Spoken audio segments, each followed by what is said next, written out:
Hello everyone, welcome back to my channel. So today is another relaxing speed paint slash paint with me. In my last video, I talked a little bit about me starting to draw again back in 2016-2017 when I started college. I think I was a sophomore or a second year freshman during that time, and I was very confused about what I wanted to do. But I've always loved drawing regardless, so I had a lot of free time to figure out what I wanted to do while I was still taking classes.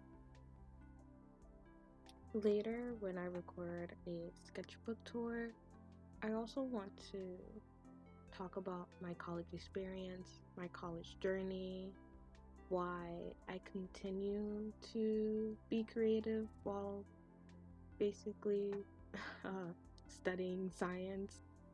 If anybody is interested in me showing my sketchbooks and talking about my college experience while also being an artist, let me know in the comment section. I would love to do it. Okay, so let's now talk about the painting. Originally, I came up with this idea to paint this person with blue hair that looks kind of wavy and cloudy at the same time, and I did that in my sketchbook. So I wanted to do a final painting with the same effect. So now we're at the point where I knew I messed up. There was something wrong with the head shape and the hair. There was just something wrong. And because there was something wrong, I thought I could fix it by just erasing the hair and redrawing it to what I thought was correct. What I think I did was make the head look more boxy, and that didn't solve anything.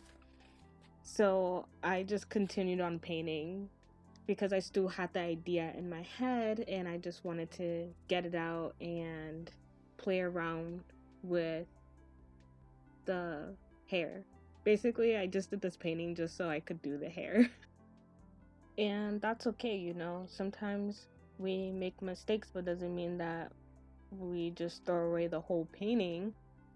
We just learn from those mistakes. At least I learned from those mistakes and I continue on painting. I post my paintings even though I think maybe something looks weird and I want to take it down immediately, but I don't.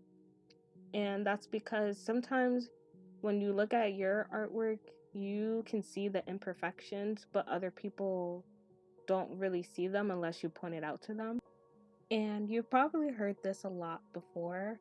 When you start noticing those small mistakes, take it as a sign of improving. Because when you can see your own mistakes in your own work, that means that you are improving. That means you can take what you learned and apply that to the next painting. Another mistake I made is that I overworked the paper. While painting the lips, I didn't like how it was turning out, so I would wet the paper, lift up the pigment, and then reapply pigment right immediately after. And that's not necessarily the right thing to do because then the paper would just fall apart, and that was what started to happen. I had to take a step back and do other things while letting the paper dry, because if I kept reworking the lips, then I wasn't going to have a nice outcome.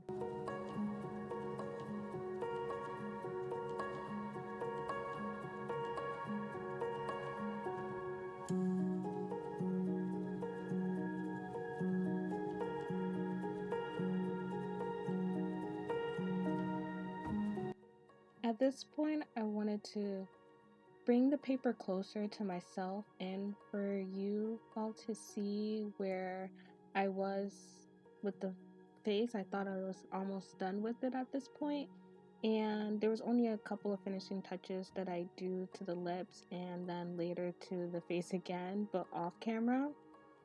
now I'm just working on the hair and doing the kind of cloudy, flowy look that I was mentioning before.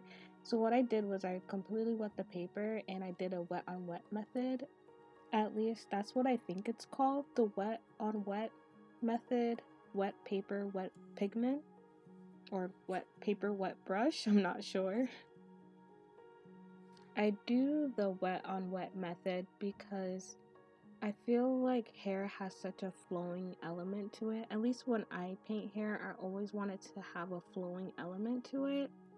And when you let that pigment just flow and blossom the way it wants to on wet paper, it gives you kind of an airy flow without actually doing a lot of work on your part.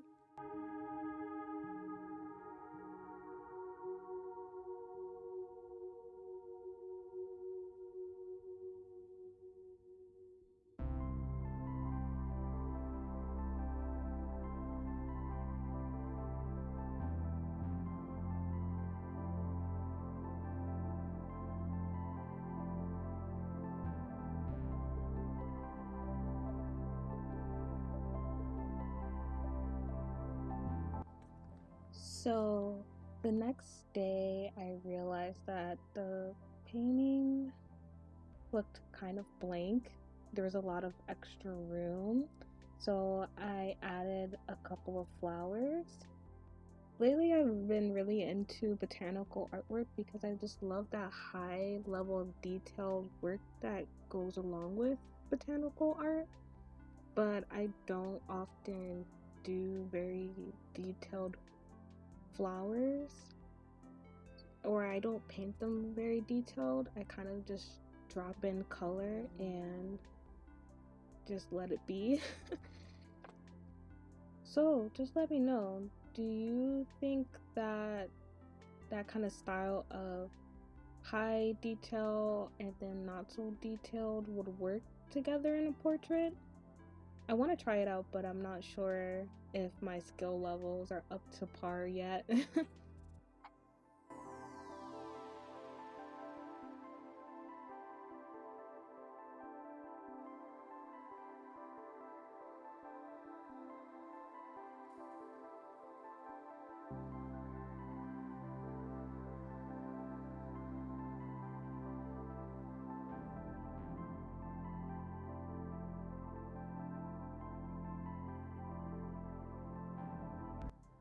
I never know how to film an outro. I watch so many YouTube videos, like many of you, and all of them are different and unique in their own special way.